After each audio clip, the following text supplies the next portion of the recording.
onda a todos? Bienvenidos a Tu Fórmula. Tuvimos el fin de semana pasado lo que para muchos, y probablemente sí lo sea, la carrera más emocionante en lo que va de la temporada 2022 en Silverstone, el Gran Premio de la Gran Bretaña, en donde Carlos Sainz consiguió su primera pole position y su primera victoria en Fórmula 1 después de 150 grandes premios.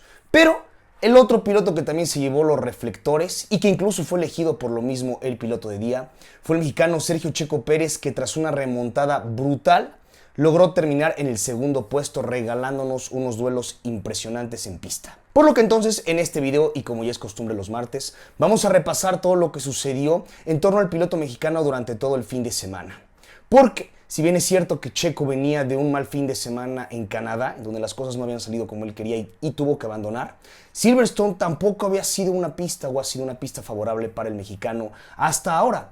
Tanto es así que desde el 2018 Checo Pérez ni siquiera marcaba puntos en suelo británico en el GP de la Gran Bretaña, por lo que entonces no podíamos llegar de la manera, con todo el optimismo posible para lo que Sergio podía hacer. Menos aún cuando tras prácticas libres 1 y prácticas libres 2, Checo no se siente cómodo con el monoplaza y acaba finalizando en 12º y 7º respectivamente. Él tenía claramente problemas con su RB18. Incluso el mexicano declara: de nuestra preparación que hicimos en el simulador hubo una diferencia. Tenemos que entender lo que está pasando con el coche. Tenemos una idea. Creo que hay algunas sospechas sobre la aerodinámica, pero obviamente no puedo entrar en detalles porque aún tenemos que analizar. Sí, va a ser muy difícil, muy difícil. Creo que mientras seamos capaces de poner las cosas en su sitio, podremos tener confianza en curvas rápidas, que son claves. Así que, mientras sea capaz de recuperar mi confianza, creo que debería estar bien. Checo Pérez diciendo que evidentemente estaban teniendo problemas con su RB18, que las cosas como lo habían programado y hecho en el simulador no coincidían con la realidad, por lo que entonces él no estaba sintiéndose cómodo y los tiempos tanto en práctica libres 1 como en práctica libres 2 lo demostraban. Afortunadamente para el Red Bull y para el Tapatío, para práctica libres 3 y el sábado por la mañana tiene una gran mejora, finalizando en segundo lugar únicamente por detrás de su compañero Max Verstappen, por lo que entonces las cosas se veían mejor y había optimismo en torno a las qualis, a pesar de que Max Verstappen y Charles Leclerc siguen siendo los principales favoritos. Y así lo fueron durante toda la clasificación del sábado, tanto Q1, Q2 como Q3. Incluso Sergio con muchos problemas, no al borde de quedarse fuera de Q2 o de Q3, pero no con unos tiempos que dieran confianza y que dieran optimismo en torno a la última etapa de clasificación. En Q1 ni en Q2 Sergio logra terminar entre los 5 mejores tiempos, por lo que entonces las cosas no pintaban del todo bien para Q3. Sin embargo, logra poner una buena vuelta, una vuelta decente el mexicano y finaliza con el cuarto mejor tiempo, lo cual entonces lo hacía cumplir, ponerle una palomita a la clasificación, porque como bien lo he repetido en varias veces, cuando tienes uno de los 4 mejores monoplazas, en la peor posición que puedes quedar es en cuarto. Si quedas peor de cuarto ya es un fracaso. Cuarto es cumplir entonces, y así fue como lo hizo Checo. Y también él mostrando optimismo, incluso tuiteó, incluso acabó declarando, mostrando optimismo en torno a lo que podía ser el domingo, que aunque cuarto no era lo que él hubiera querido, lo que él hubiera esperado, sí es una posición para que a partir de ahí podamos entonces y pueda él atacar e incluso aspirar a la victoria y sin duda alguna al podio. Sin embargo, nadie tenía idea, no teníamos idea de todo lo que nos esperaba el domingo. En la largada de la carrera, las cosas se salieron completamente de control. Empezando por Checo, tuvo una muy mal largada. Acaba perdiendo posición, tanto con Lewis Hamilton, que larga excelente, incluso él avanza 2 posiciones rebasando al mexicano y a Leclerc. Y también lo acaba pasando Fernando Alonso para cuando estábamos llegando a la recta Wellington. Por lo que entonces las cosas para Checo no estaban saliendo de manera adecuada. Pero después, en la misma largada, existe el accidente de Guan Yu Zhou, uno de los más fuertes que hemos visto en los últimos años y que simplemente es increíble, deja increíble que haya sobrevivido, que casi se encuentre intacto. Pero bueno, entonces tuvimos ese incidente. Afortunadamente para Checo y para pilotos como Carlos Sainz, como ni siquiera completaron los monoplazas un sector antes de que saliera la bandera roja, entonces iban a volver a largar cuando se reiniciara y cuando finalizara la bandera roja por el incidente de Guan Yu Zhou, como habían quedado en la clasificación, es decir, todas las posiciones ganadas y perdidas al inicio de la carrera se iban a perder y iban a iniciar como habían quedado en la clasificación con otro segundo intento para los que les fue mal. Esto benefició mucho a Checo porque, como dije, tuvo un muy mal arranque. No entendíamos por qué, pero después de haber escuchado toda la radio de Sergio durante la carrera. Cuando es bandera roja y le anuncian, y él lleva su coche al pit lane para bajarse durante la bandera roja, él le dice a su ingeniero de pista, Hugh Bird, le dice, tuve un problema porque se me puso el anti-stall. El anti-stall es un mecanismo que tienen los monoplazas de Fórmula 1 para que el monoplaza y el coche no se te apague con el tema del clutch, es decir, si sacas muy rápido el clutch o si cuando das un giro no metes el clutch para cambiar de velocidad como tal, lo que provoca el anti-stall es que no se te apague. Pero a Checo se le puso en la largada, cuando ahí no tenía nada que hacer, no tenía nada que pasar. E incluso menciona el mexicano, ya cuando está a punto de bajarse del monoplaza en la bandera roja, que en su display le aparecía un mensaje de error. Hugh Bird le dice, no te preocupes Sergio, ya estamos al tanto y lo vamos a modificar. Afortunadamente para él, sí logran hacerlo y sí lo logran modificar para la segunda largada, el segundo inicio de carrera, en el cual el mexicano lo hace de manera excelente, en el ese mismo rebasando a Charles Leclerc antes de la primera curva. Y después Sergio tomando muy bien tanto Abbey como Farm, que son las dos primeras curvas de Silverstone, tomándolas mucho mejor que Max Verstappen, que estaba en segundo lugar batallando por presentar la amenaza a Carlos Sainz. E incluso cuando llegamos a la tercera curva, que es la primera zona de frenado de Silverstone, que se llama Village, ahí Sergio incluso tiene una ventana y una posibilidad de atacar a Max Verstappen por el lado derecho. Pero el mexicano, hay que decirlo, levanta y no se anima a atacar a su compañero de equipo. Lo cual entonces provoca que Charles Leclerc pueda obtener ventaja y pueda recuperar ahí el terreno que había perdido con Sergio Pérez. Se le pone llanta con llanta y para cuando estamos en la cuarta curva, que es de loop, existe un contacto entre Sergio Pérez y Charles Leclerc, lo cual acaba dañando el alerón delantero del mexicano. A esto entonces, ya después de aquí empiezan los problemas para Checo. Cae en la cuarta posición, no puede ya volver a lanzar un ataque y en esa misma vuelta, en ese mismo giro que era en el 3, cuando él se encuentra pasando Woodcote, la recta vieja de pits, donde antes se lanzaban las carreras antes del 2010, rumbo hacia Copse, ahí Sergio salen volando partes de su monoplaza, de este alerón delantero que evidentemente estaba dañado. Para lo que entonces Checo reporta una vuelta más tarde que está teniendo muchas vibraciones y que tiene demasiado subviraje, que no la está pasando nada bien. Por eso, una vuelta después, al final del giro número 5, Sergio tiene que entrar a boxes para cambiar tanto de alerón delantero y aprovecharon y también le pusieron un neumático ya usado, un set de neumáticos ya usados medios. Estas fueron las consecuencias de la largada de Checo, a pesar de que él lo hizo bien. A esto, ya después de la carrera, el mexicano dijo lo siguiente: lo que sucedió es que básicamente me apretaron. No tenía ni espacio para ir. Charles estaba en mi interior, Max estaba en el exterior. Así que mi alerón delantero se dañó bastante. Tuve que entrar en boxes para cambiarlo, cayendo al último lugar, y entonces tuve que recuperarme desde ahí. Y sí, Sergio acaba saliendo en la posición número 17, que en ese momento era último lugar porque ya habían abandonado 3 pilotos después de la primera largada y el inicio de la carrera. Afortunadamente para Checo entonces, aquí esperaríamos, sabiendo cómo acabó Sergio en segundo lugar, que el mexicano hizo demasiados rebases en pista. Y no hizo tantos como nosotros hubiéramos esperado, dejando de lado los últimos 2 que hizo al final de la carrera en esta batalla entre 3, 4, casi 5 monoplazas por el segundo lugar, que ahí tuvo duelos muy buenos. Dejando esto, en el proceso de Checo que tuvo que remontar, únicamente hizo 5 rebases, los cuales ya estaremos mencionando, ¿no?, cómo fueron. Porque la realidad es que Sergio logra avanzar tantas posiciones, sí, por el ritmo que tenía su RB18, pero también porque, sello de la casa, hacer lo que mejor sabe hacer.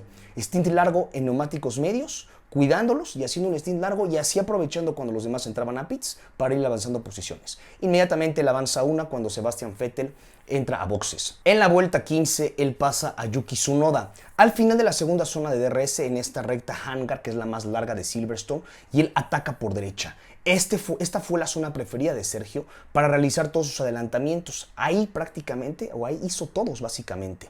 Después de eso, también tenemos entrada a boxes de Stroll en la vuelta 15 y un giro más tarde en el 16, nuevamente en esa misma zona en la que pasa Yuki Tsunoda, también le hacen la misma maniobra por derecha al final de la Hangar Straight rumbo hacia la curva Stowe al compañero de equipo de Yuki, Pierre Gasly, y al que tanto ha amenazado el puesto de Sergio Pérez. En el giro número 18 le dicen a Sergio Pérez por radio, Hugh Bird le dice: seguimos con el plan A, vamos a ir largo. Posteriormente en esa curva también acaba rebasando a Kevin Magnussen en la misma zona. Y aquí entonces viene una de las partes claves en la remontada del mexicano, porque él se encuentra y se enfrenta entonces a un tren de DRS, en el cual están primero Latifi, atrás de Latifi se encuentra Valtteri Bottas, Daniel Ricciardo, después de Daniel Ricciardo se encuentra Mick Schumacher y después Sergio Pérez. Todos estos pilotos con DRS, a excepción de Latifi, es decir, quien estaba delante de Checo Schumacher, después Ricciardo, después Bottas y también Sergio, todos con DRS. Estos trenes se vuelven muy peligrosos en Silverstone. Peligrosos me refiero para querer remontar, ya que al tener todos abiertos el DRS es muy complicado llegar a rebasarlos. Entonces, aquí es cuando Sergio se encontraba con su primer dilema. Sin embargo, todo sale muy bien para el tapatío y se los pudo quitar de encima muy fácil. Aquí estamos en la vuelta 18 cuando él llega a este tren de DRS. En la vuelta 19, Mick y Latifi entran a boxes. Y un giro más tarde, en el 20, es cuando Valtteri Bottas tiene problemas, por lo cual Sergio lo acaba pasando. Y posteriormente a Ricciardo, también al final de la Hangar Straight rumbo a Stowe, en la misma zona que rebasó a todos, también por derecha, por el interior. Y es entonces como Checo en menos de 2 vueltas ya se había quitado, ya se había salido de este tren de DRS que era preocupante para las aspiraciones del mexicano de remontar. Ya en P8 el mexicano, en las siguientes vueltas, primero entraría a boxes Ocon, después entraría a pits también Max Verstappen, Lando Norris y Fernando Alonso, colocando así a Sergio en cuarto puesto increíblemente. Sin embargo, el mexicano todavía teniendo que hacer una parada a pits para cambiar de compuesto, ya que cuando él para al principio por su nuevo alerón, porque se había dañado, le ponen nuevamente neumáticos medios, cuando él había largado con neumáticos medios. Y la regla como tal de la Fórmula 1 de la FIA no es que tienes que parar a pits para cambiar de llantas, no, es que tienes que parar a pits para cambiar de compuesto. O cambiar de compuesto, tienes que usar 2 compuestos cuando es en seco en una carrera de Fórmula 1. Por eso necesariamente él tenía que hacer otra parada. Y aquí es entonces cuando cuando iba a estar muy complicado que él llegara a podio en condiciones normales, por el tiempo que iba a perder en esta parada que era forzosa. Él estaba haciendo un stint larguísimo e incluso él junto con Sebastian Vettel son los únicos cuando sale el safety car a causa de Esteban Ocon, de que se le acaba su monoplaza. Ahí es cuando Sergio pasa a boxes porque le cae del cielo evidentemente este safety car, así como muchas veces lo han perjudicado, como por ejemplo en Jeddah. Aquí le cayó del cielo a Sergio Pérez este safety car, porque entonces le permite parar a pits sin perder la posición con Lando Norris y Fernando Alonso, poniendo así unos nuevos neumáticos rojos para el final de la carrera y ya entonces con aspiraciones de podio e incluso en un descuido de alguien ganar la carrera. Esto es lo que provocó el safety car, le cayó del cielo, pero sin este safety car hubiera sido muy complicado que Checo hubiera logrado subirse al podio. Como dije, cuando él cambia de neumáticos son 35 vueltas con las que tuvieron de edad estos neumáticos medios. El único que hizo un stint similar en toda la carrera fue Sebastian Vettel, también con 35 vueltas, con también neumáticos medios. Pero entonces, ¿qué hubiera pasado? Supongamos, cuando sale el safety car y Checo aprovecha para entrar a boxes y así no pierde posición, se queda y se mantiene con el cuarto puesto por detrás de Hamilton y después en segundo, bueno, iba a estar Sainz, también con los dos con neumáticos rojos nuevos. En primero Leclerc, que no cometen el error de no mandarlo a boxes y entonces lo dejan para el final de la carrera con unos duros usados. Cuando justamente Sergio Pérez iba a entrar a pits, supongamos entonces que ni siquiera hubiera pasado el safety car, Sergio Pérez en ese momento en el que inmediatamente sale la bandera amarilla por Esteban Ocon, tenía atrás a Lando Norris con 14.5 segundos y atrás de Norris en sexto lugar estaba Alonso con 2.43 de Norris. Por lo que entonces ya en séptimo se encontraba Sebastian Vettel a 23 segundos, él sí no había problema, pero si Checo hubiera así hubiera hecho una parada en condiciones normales, sin safety car, en ese momento en el que sale el safety car, es decir, que lo hubiera hecho una vuelta antes, que el tiempo que se tardaban en promedio en boxes eran de 19 segundos, el tiempo que perdías. Entonces Sergio hubiera caído hasta la sexta posición. Ya para el final de la carrera no tan cómodo para remontar y aspirar al podio. Pero como le cae el safety car, que fue la parte clave de Sergio, le cae del cielo como una bendición, puede entrar a boxes, puede cambiar por rojos y así entonces cerrar la carrera en un duelo tremendo y brutal que tuvimos entre Sergio Pérez, que inmediatamente empieza a lanzar un ataque sobre Lewis Hamilton cuando se reinicia la carrera y para The Loop después la recta Golington ya lo logra rebasar y después se enfrasca en un duelo tremendo con Charles Leclerc, con Lewis Hamilton, al que también se llegaron a estar uniendo Fernando Alonso y Lando Norris por el segundo puesto. Sergio Pérez logra quitárselos y logra nuevamente salir ganador de esta batalla en pista. Otra vez Checo Pérez le gana el duelo en pista a un 7 veces campeón del mundo, lo cual no es cualquier cosa, no es para demeritar que Lewis Hamilton, el cual para muchos es considerado el mejor piloto de todos los tiempos, Sergio Pérez le gane constantemente duelos en pista, no es cosa menor. El nivel que tiene el mexicano es importante, es muy fuerte. Me atrevería a decir que ahorita Checo está top 3, top 4 de la Fórmula 1 en cuanto a piloto se refiere. Y bueno, entonces, ganando ya esto, ya el Sainz había aprovechado todo este duelo en el que se habían enfrascado Hamilton, Leclerc y Pérez para escaparse. Iba a ser complicado que Sergio lo lograra alcanzar, sobre todo ya después de que él se encuentra a salvo de las amenazas de Hamilton y de Leclerc y empieza a preguntar por el ritmo de Sainz. Se le vuelve imposible alcanzarlo porque la llanta, el neumático delantero izquierdo de Checo estaba teniendo más degradación de lo esperado. Sin embargo, a pesar de todo esto, Checo logra cruzar la bandera a cuadros haciendo una remontada inolvidable el mexicano, considerándolo y tal vez poniéndolo lo que podría ser su mejor carrera de Fórmula 1. Yo creo que es muy difícil superar su primera victoria, que fue en Sakir, cuando todavía se encontraba en Racing Point. Sin embargo, esta bien podría ser su segunda o tercera mejor carrera en, valga la redundancia, en toda la carrera de Sergio Checo Pérez. Algo simplemente tremendo. Y ahora nos vamos a Red Bull Ring para el GP de Austria, que también pinta bien para la escudería austriaca. Ustedes díganos qué opinan sobre la carrera de Sergio Checo Pérez. ¿Les gustó? ¿Qué opinan? ¿Cómo creen que hubiera terminado de no ser por este safety car? Fue tremenda su remontada. Díganos cuáles son sus opiniones en los comentarios. También denle like, compartan nuestro canal, síganos en nuestras redes sociales como @tuformula_1. Visiten nuestra página web www.tuformula.com.mx y estén al pendientes porque tendremos muchos lives para la cobertura del GP de Austria. Esto es Tu Fórmula.